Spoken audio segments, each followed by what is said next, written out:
Oke, kembali lagi di channel YouTube Keponi dan hari ini adalah hari yang spesial karena kita kedatangan bintang tamu, Mas Kris di sini. Bintang tamu. Pak Kris, Om Kris, terserah kalian mau manggil apa, kita panggil Bro aja biar lebih akrab. Selamat siang. Dan beliau ini adalah seorang baby fotografer, bukan baby aja ya. Oke, coba diperkenalkan diri dulu dong. Saya Chris dari Delight Fotografi.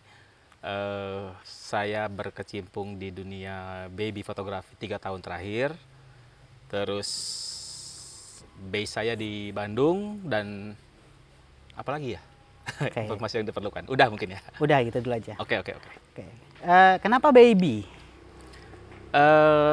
Gini, pertimbangannya adalah waktu itu berlalu itu sangat cepat.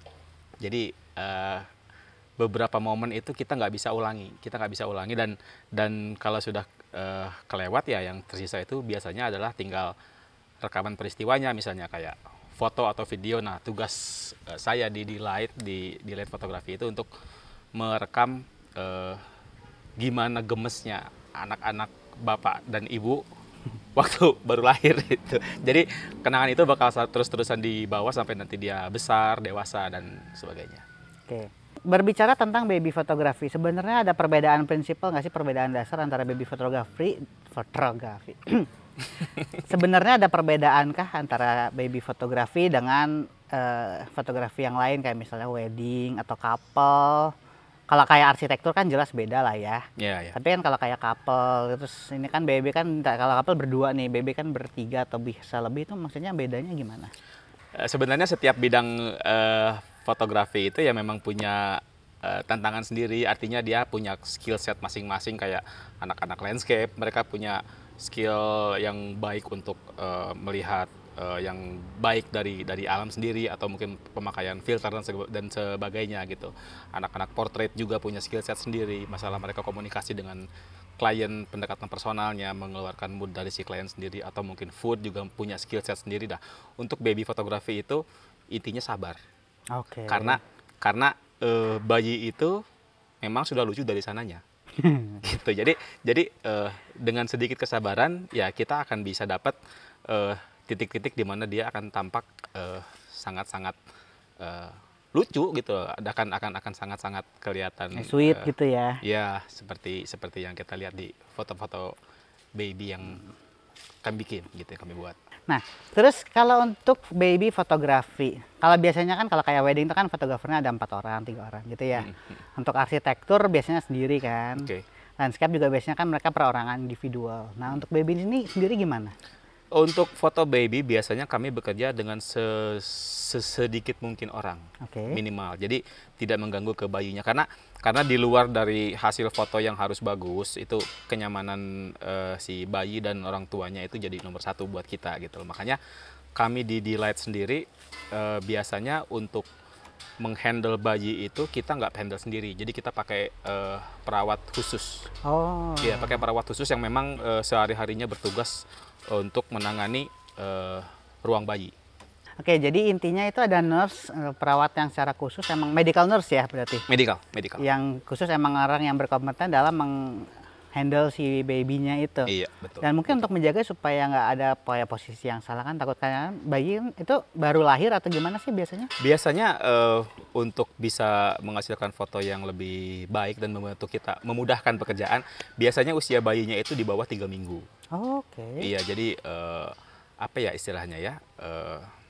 Baru kadang-kadang saya paling cepat itu pernah usia bayi baru 3 hari, 4 hari ya.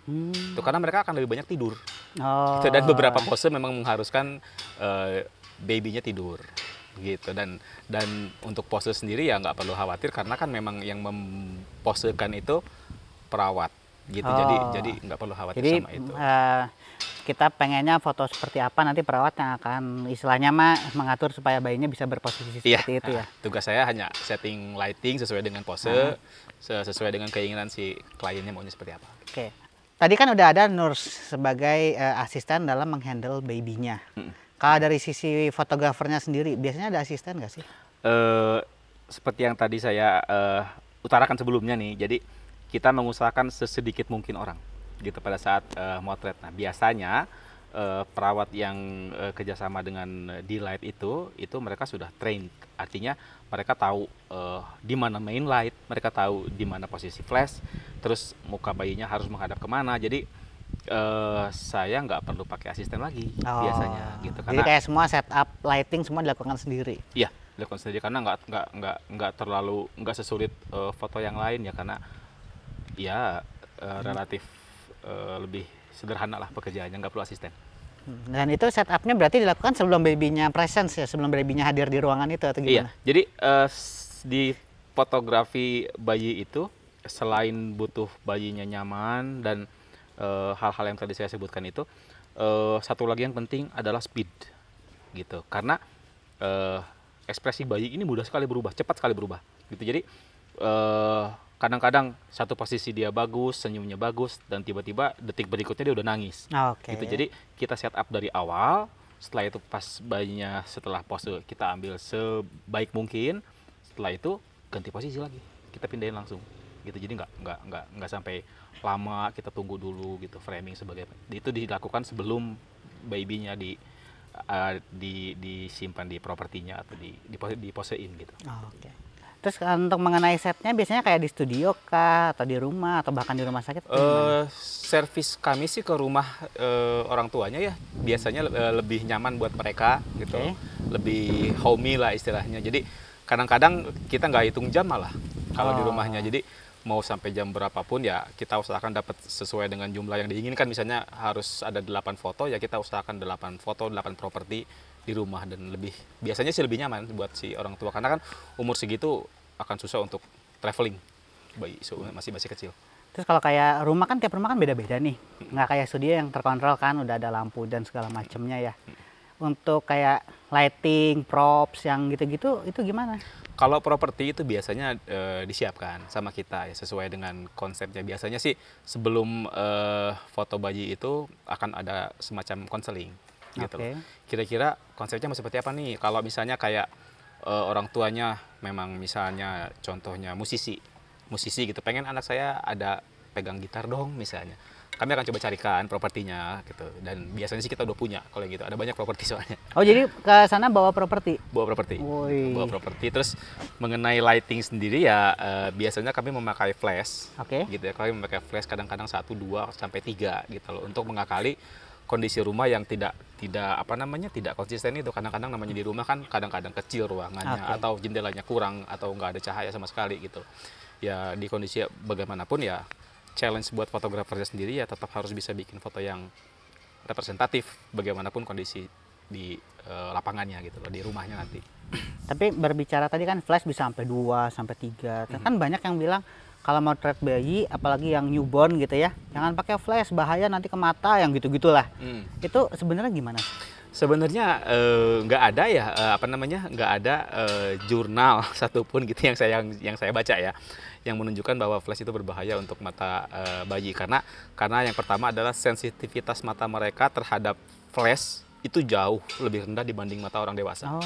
Jadi makanya makin umur bayi baru 3 hari 4 hari mereka bahkan dikasih blitz di kiri atau kanan juga mereka nggak tahu kok, kayak nggak lihat aja gitu.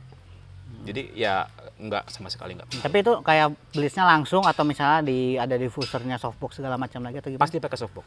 Jadi paling nggak langsung tembak langsung kayak misalnya kan ada orang biasa kan motret pakai kamera cekrek langsung ke muka bayinya, kan nggak gitu kali ya? Enggak. Karena memang ya satu untuk artistik juga, karena kan teman-teman juga tahu bahwa untuk foto bayi kita perlu cahaya yang soft gitu, dan biasanya kita pakai softbox atau kadang-kadang di bouncing, jadi hampir nggak pernah direct ke bayi, walaupun memang nggak berbahaya kok.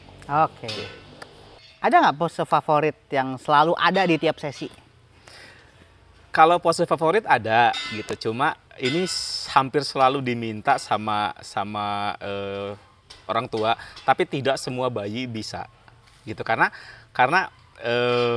macam-macam ya, maksudnya perkembangan bayi itu kan beda-beda. Ada yang umur 1 minggu sudah nggak bisa dilepas dari gendongan, atau dia selalu bangun dan nggak pernah tidur gitu loh. Itu pose yang bayinya topang dagu itu. Oh, gitu. Dan iya, iya. dan pose itu kan kalau dipegang kan gampang ya, cuma kan pada saat foto kan kita maunya dilepas gitu. Dan ada beberapa bayi yang memang sudah bisa begini pas foto, ada juga yang memang nggak bisa. Jadi ya pinter-pinternya kita untuk itu favorit soalnya. Favorit. Favorit gitu. Pernah nggak ada kayak kejadian yang lucu atau aneh, unik gitu selama sesi foto bayi gitu? eh paling yang satu sesi pupuk 3 kali itu ada gitu. Jadi kita harus nungguin bersih-bersih dulu gitu loh. Oke. Ada juga yang memang biasanya sih kalau umurnya sama kakaknya deketan gitu, itu biasanya kakaknya yang suka pengen ikutan Oh, pas sesi gitu. Kita kan nggak bisa larang juga. Walaupun kadang-kadang lucu gitu, cuma sering-seringnya yang namanya juga masih kecil gitu ya. Kadang-kadang ya bikin lebih menantang motonya karena susah gitu loh. Baik nggak bisa tidur adiknya tiba-tiba karena kakaknya masih gemes-gemes sama adiknya gitu. Jadi ya nangis aja gitu. nangis terus gitu loh. Kita harus nungguin, kita nungguin gitu loh. Jadi pernah sampai dari mulai paling cepat itu 1,5 jam sudah selesai. Ada juga yang sampai 4-5 jam Oh, karena nangis terus dan ya seperti itu. Dan selalu unik kok, tiap bayi pengalamannya beda-beda. jadi kalau foto bayi itu utamanya ada si babynya aja, terus sama orang tuanya, terus sama kayak kakak adiknya mungkin gitu ya? Iya. Adiknya nggak mungkin ya, kan baru lahir ya. Kadang-kadang yang unik itu saya pernah foto kembar. Oke. Kembar, terus yang satu itu sudah bisa dibawa ke rumah, yang satu lagi itu masih di inkubator. Jadi sesi pertama itu hanya yang sudah di rumah aja gitu loh, dan minggu depannya itu ada sesi tambahan untuk kakaknya sudah pulang ke rumah. Oh, Dan ya gimana caranya supaya si foto itu masih istilahnya 1 tahun lah gitu. Satu tema, Seakan-akan satu sesi. satu sesi. Oh, oke. Iya, Tapi itu nggak ada aja. foto berdua jadinya? Ada foto berdua setelah kakaknya pulang. Oke, oke. Jadi ada foto Jadi yang satu. sendiri-sendirinya kayak disamain, baru yang berdua gitu. Iya, dan waktu itu memang apa namanya, orang tuanya sempat tanya, Mas ini kan anaknya kembar, kalau misalnya saya namain foto ini si A dan foto ini si B kan nggak ada yang tahu Mas. Iya juga ya, saya bilang. Jadi ya terserah ibu, mau tambah fotonya boleh ya, dia nggak aja ketawa-ketawa. Oh iya iya, ini lucunya gitu ya. Paling jauh kemana foto baby ini? Hmm, saya dapat call waktu itu dari Batam, terus memang dibandingkan sesinya sendiri mahalan ongkosnya sebenarnya gitu. Cuma lagi-lagi buat anak sih biasanya ya karena emang di sana sedikit sekali atau mungkin nggak ada ya. Akhirnya mereka nemu dan lihat Instagram saya, akhirnya ya kita foto di sana dan nggak masalah karena kan kita foto di rumah gitu. Jadi, Oke, jadi intinya mah sebenarnya servis ini bisa kemana aja ya, bahkan Bisa, sampai luar negeri juga nggak masalah ya. bisa nggak masalah. Terus pernah nggak ada yang request konsepnya yang nggak biasa gitu? Konsep yang nggak biasa, paling beberapa pose yang nggak biasa ya, misalnya kayak yang butuh editing, maksudnya pengen bayinya kelihatan kayak menggantung Oke. gitu, kayak lagi di hammock gitu dan menggantung gitu, dan itu memang bener-bener ngegantung ya, pinter-pinternya kita aja karena waktunya pendek sekali, dari dipegang itu sampai dia nangis itu pendek sekali. Iya iya iya. Dan karena masih fragile banget ya. Masih fragile banget ya, jadi saya sendiri selama motret itu nggak pernah bersentuhan sama bayinya.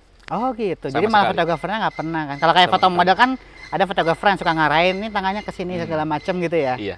Kalau ini enggak? Ini saya cuma ngasih instruksi ke perawatnya.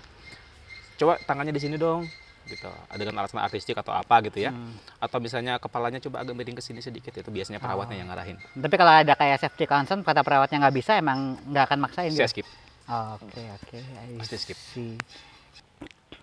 Oke bro. Nah kalau misalnya bedanya apa sih sebenarnya kayak menggunakan jasa profesional baby photographer dibandingkan dengan misalnya si orang tuanya itu kayak motret sendiri atau keluarganya yang motret sendiri? Bedanya sebenarnya di experience ya. Oke. Experience artinya gini, setiap fotografer, bahkan ya kita bicara profesional dulu ya.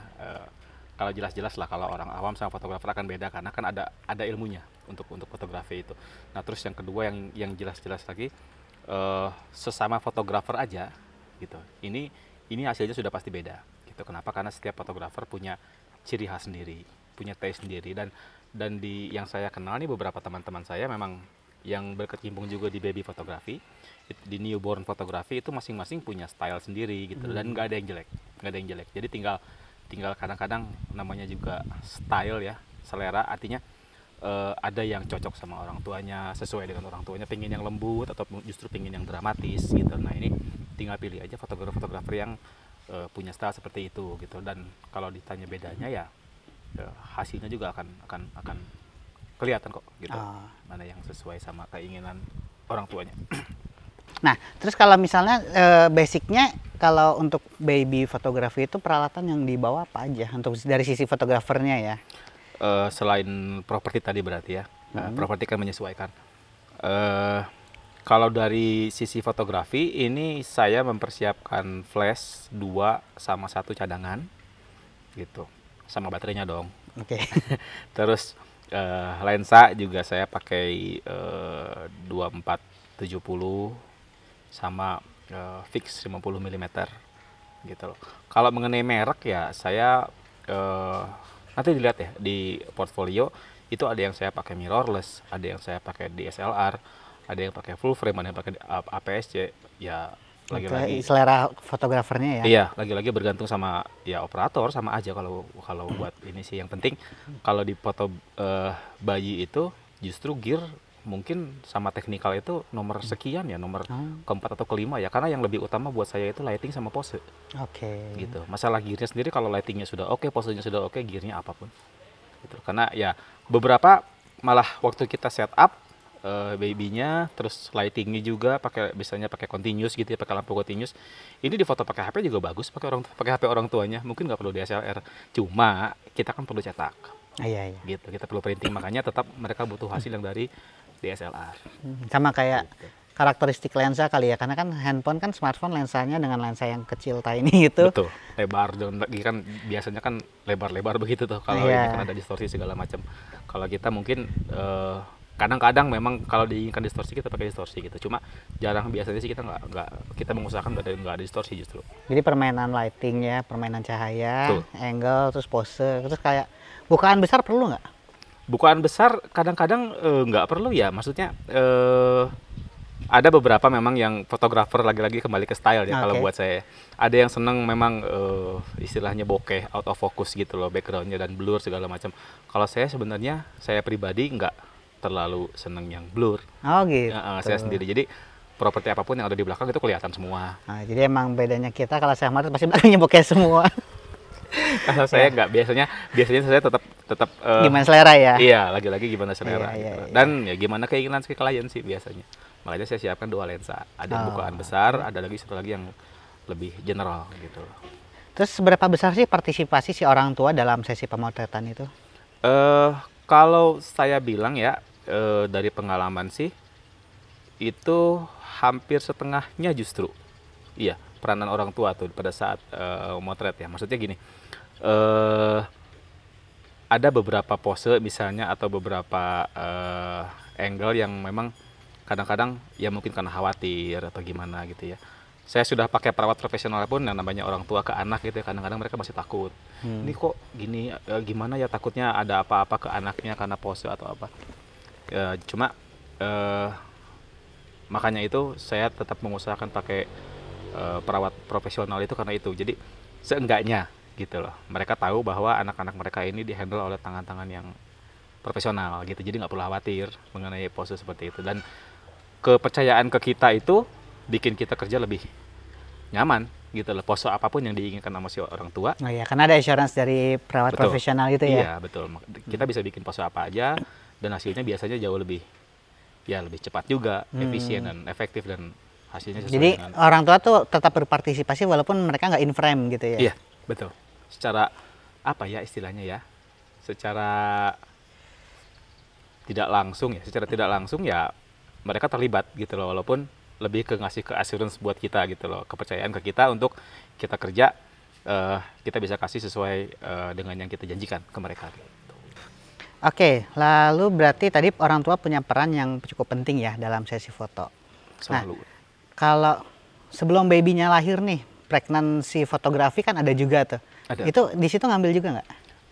Iya, saya foto juga dari mulai biasanya kita suka suka ada yang minta package ya. Oke. Dari mulai mereka bulan ke 5 atau 6, bulan ke-7, bulan ke-8, bulan ke-9, lalu sampai bayinya lahir itu di foto sama kita gitu, di cover Oh. gitu. Dan ya lagi-lagi beda karena lebih ke portrait ya kalau untuk foto ibu hamil itu ya, yang sama suaminya atau apa gitu. Itu kita ambil juga, dan memang itu dua bidang yang memang kalau buat saya sih beda ya, walaupun masih satu koridor, masih portrait juga gitu. Dan memang bidang kami di Light itu ya lebih ke portrait memang. Oke, sepertinya untuk sekarang kita sampai sini dulu mengenai baby fotografi dengan bintang tamu kita, Bro Chris, dengan Instagramnya tadi. Delight for Works. Ya, Nanti ditulis. nanti kita keluarkan di sini. Terima kasih untuk semua yang sudah menonton. Jika bermanfaat video ini, silakan share. Jika ada yang ingin ditanyakan, boleh ditanyakan di komentar. Nanti akan kita tanyakan pada sesi berikutnya. Sampai jumpa di video berikutnya.